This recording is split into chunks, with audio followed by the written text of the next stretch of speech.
Bonjour à tous et bienvenue sur le podcast Santé Équilibre. Chaque semaine avec ce podcast, je vous donne des outils, des conseils, des astuces et aussi de l'énergie pour améliorer votre santé et aller vers un corps sain et un esprit serein. Je suis Martine Bosc, ostéopathe, praticienne de médecine chinoise, auteure et coach santé bien-être. Vous pouvez me retrouver sur mon site internet www.equilibrenco.com. Alors mettez-vous à votre aise, installez-vous confortablement et c'est parti pour l'épisode du jour.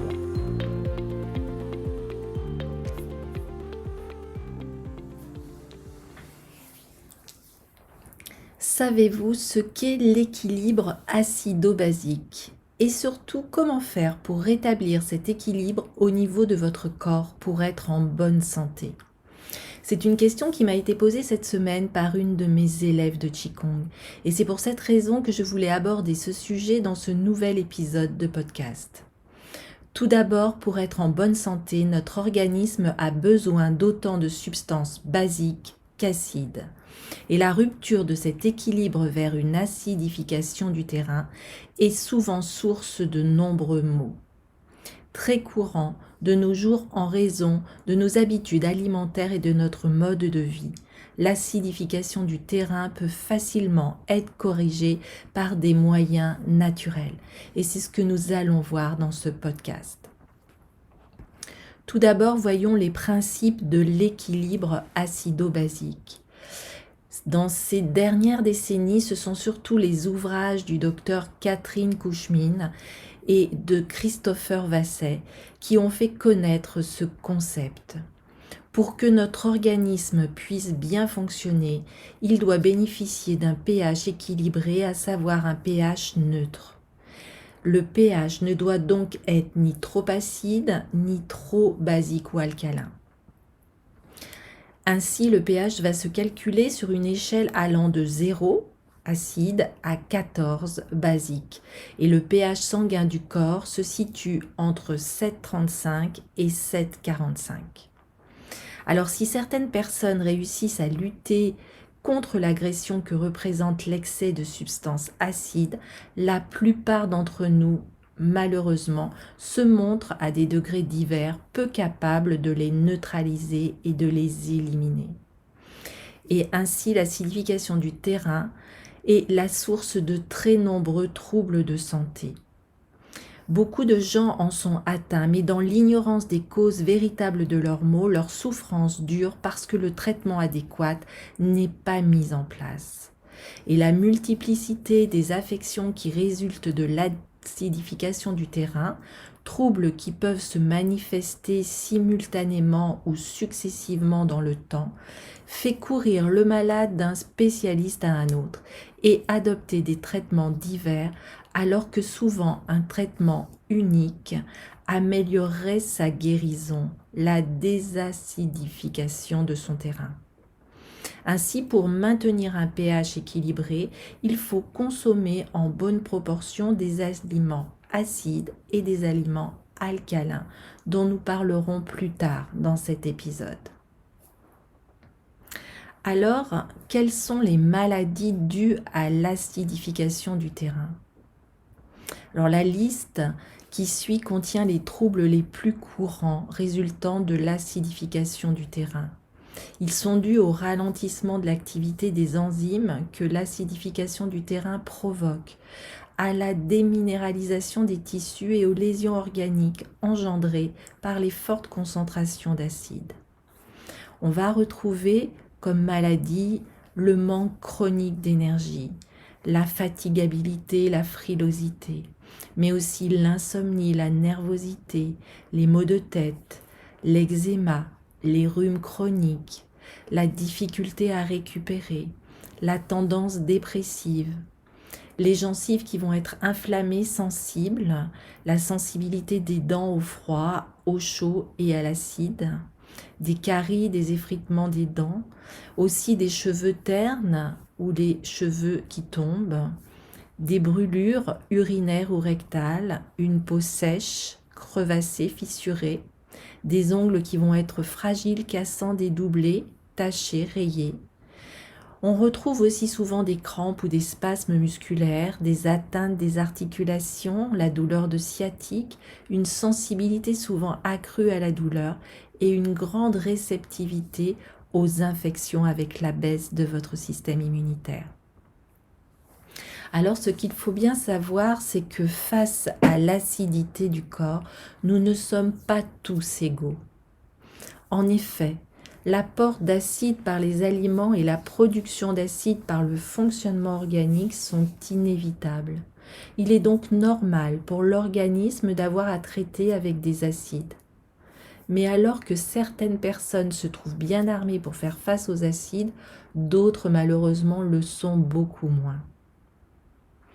Les premières, dont le système tampon fonctionne bien, ont de grandes réserves minérales et brûlent ainsi aisément tout excédent d'acide.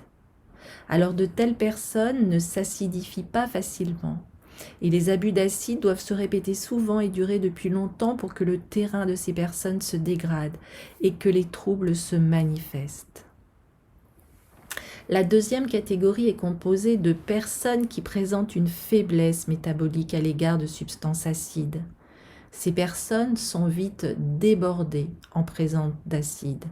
Elles les neutralisent mal et leurs réserves minérales s'épuisent rapidement.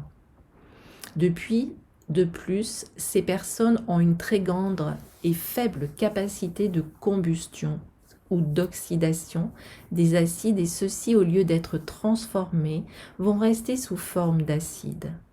Et à cause de leur extrême sensibilité, ces personnes s'acidifient parfois pour un rien ou produisent de l'acidité avec n'importe quoi. Il suffit d'une contrariété, d'une période de surmenage, de stress pour que leur capacité métabolique diminue et que leur taux d'acide augmente en conséquence. Alors toute personne qui se suralimente en acide, qui est sous-oxygénée et carencée en minéraux, aura, vous l'aurez compris, tendance à s'acidifier. Mais alors que pour les personnes ne présentant pas de déficience métabolique particulière, l'acidification du terrain n'engendrera au plus que des troubles bénins et passagers. Ainsi, une personne qui est sujette à l'acidification peut vivre parfaitement normalement et en bonne santé si elle adopte sa consommation d'acide à ses capacités organiques, d'où l'importance de bien connaître le caractère acide ou non des aliments, l'alimentation étant le facteur principal d'acidification. Alors, allons à la découverte de 3 grands groupes d'aliments. Les aliments peuvent être divisés en 3 grands groupes. Tout d'abord, les aliments qui sont producteurs d'acide, on va les appeler acidifiants. Puis les aliments qui sont acides et enfin les aliments qui sont alcalinisants. Lorsque nous mangeons, nous consommons aussi bien des aliments acides que basiques. Et des quantités respectives de ces 3 différents types d'aliments au cours d'un repas dépendra la plus ou moins grande quantité d'acide à laquelle l'organisme devra faire face, et donc la plus ou moins grande possibilité pour lui de s'acidifier. Si la quantité d'aliments acides et producteurs d'acide est bien contrebalancée par l'apport d'aliments alcalins, les bases neutraliseront les acides sans que le système tampon n'ait à intervenir. Par contre, lorsque les aliments acides et producteurs d'acide prédominent, les acides pénètrent en grande quantité dans le sang et les bases alimentaires nécessaires à leur neutralisation faisant défaut, ce sont les minéraux alcalins prélevés dans les tissus qui devront être utilisés, ce qui, à la longue, conduit à la maladie. La distinction donc entre les aliments acides et alcalins est primordiale. Voyons maintenant plus en détail quels aliments appartiennent à chacun de ces 3 groupes. Tout d'abord, le groupe des aliments acidifiants ou les aliments producteurs d'acide. Ces aliments acidifiants ne contiennent pas de substances acides en tant que telles, mais ils en produiront comme conséquence naturelle des transformations digestives auxquelles ils sont soumis ou lors de leur utilisation au niveau cellulaire. La production d'acide par ces aliments est donc inévitable, mais normale, et touche autant les personnes sensibles aux acides que celles qui ne le sont pas, d'où le nom d'aliments producteurs d'acide. C'est le cas par exemple pour la viande. La digestion et l'utilisation des protéines aboutit nécessairement à la production d'acides, dont le plus connu est l'acide urique. Ainsi, la plupart des aliments producteurs d'acides sont aussi des nutriments de base pour notre alimentation. Il n'est donc pas possible de les supprimer sous prétexte qu'ils contribuent à acidifier le terrain. La solution va consister à veiller à leur quantité. Car si un apport léger d'acide est inévitable et naturel avec ces aliments, cet apport devra d'autant plus grand que les quantités consommées seront élevées. L'effet acidifiant ne sera effectif et néfaste que si ces aliments sont consommés en excès. Et la notion d'excès ne peut être qu'individuelle car elle est basée sur les capacités métaboliques de chacun. Alors voici la liste des aliments acidifiants. On va retrouver la viande, la volaille, la charcuterie, le poisson, les œufs, le fromage, les corps gras animaux, les huiles végétales, surtout d'arachide, les céréales complètes, l'avoine, surtout le millet.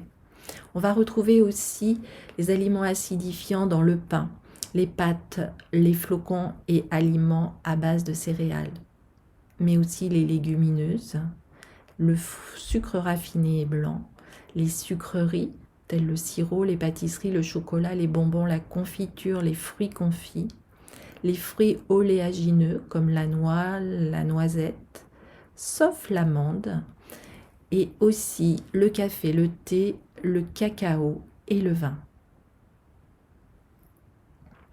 Attention, il ne faut pas confondre le goût acide d'un aliment et son pouvoir acidifiant. C'est ce que nous allons voir avec la deuxième catégorie d'aliments qui sont les aliments acides. Les aliments acides contiennent de nombreuses substances sous forme acide, ce qui les rend aisément reconnaissables au goût. Par exemple, le citron, la rhubarbe, le vinaigre. Les aliments acides ont une action acidifiante ou alcalinisante suivant la personne qui les consomme.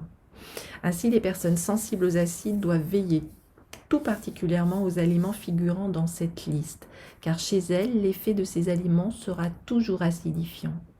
À l'exception des fruits, ils ne sont pas indispensables comme l'était la grande partie des aliments producteurs d'acide. Ainsi, la suppression ou de forte réduction de la consommation de ces aliments acides est facilement réalisable si nécessaire. Nous retrouvons dans ces aliments acides le petit lait, les fruits pas mûrs, les fruits acides comme les petits fruits, les groseilles, les cassis, les framboises. Nous retrouvons aussi les agrumes, citron, pamplemousse, orange, certaines variétés de pommes, de cerises comme les griottes, des prunes, des abricots. Les légumes acides comme la tomate, la rhubarbe, l'oseille, le cresson, la choucroute, les jus de fruits, les boissons industrielles sucrées, le miel et aussi le vinaigre. Maintenant, voyons la troisième catégorie qui sont les aliments basiques ou alcalins. Ces aliments sont riches en base et ne contiennent pas ou très peu de substances acides. Et leur transformation et utilisation par le corps ne sont pas non plus productrices d'acide, si bien que ces aliments ont des vertus alcalinisantes pour le terrain, quelles que soient les quantités ingérées. Et cette vertu est valable pour tous, indépendamment des capacités métaboliques de chacun. Ce sont ces aliments qui doivent être consommés avant tout par les personnes acidifiées. Ces aliments alcalinisants ou basiques sont les pommes de terre, les légumes verts, crus ou cuits, comme la salade, la laitue, les haricots verts, les légumes colorés comme les carottes, les betteraves, attention à la tomate, le lait en poudre, la crème, mais aussi la banane, l'amande, la noix du Brésil, la châtaigne, les fruits secs sauf l'abricot, toutes les eaux minérales alcalines et aussi les boissons à base de purée d'amande. Donc, voilà comment rétablir notre équilibre acido-basique. Pour résumer, afin de retrouver un équilibre acido-basique optimal, voici quelques points à retenir. Tout d'abord, réduisez votre consommation de sel en limitant votre consommation de sel de table et en évitant les aliments très riches en sel, comme les charcuteries, les fromages, les plats préparés, les chips, les pains, les pizzas. Supprimez aussi tous les sodas. Consommez beaucoup de fruits et légumes par jour.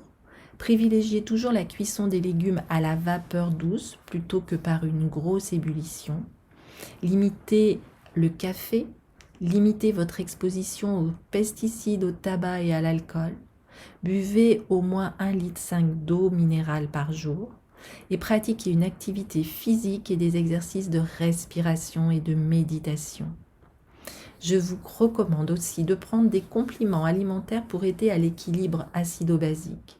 Ces compléments alimentaires se composent en majorité de bicarbonate de sodium et de sels minéraux basiques comme le magnésium, le calcium, le potassium, et ils vont ainsi aider votre organisme à se désacidifier.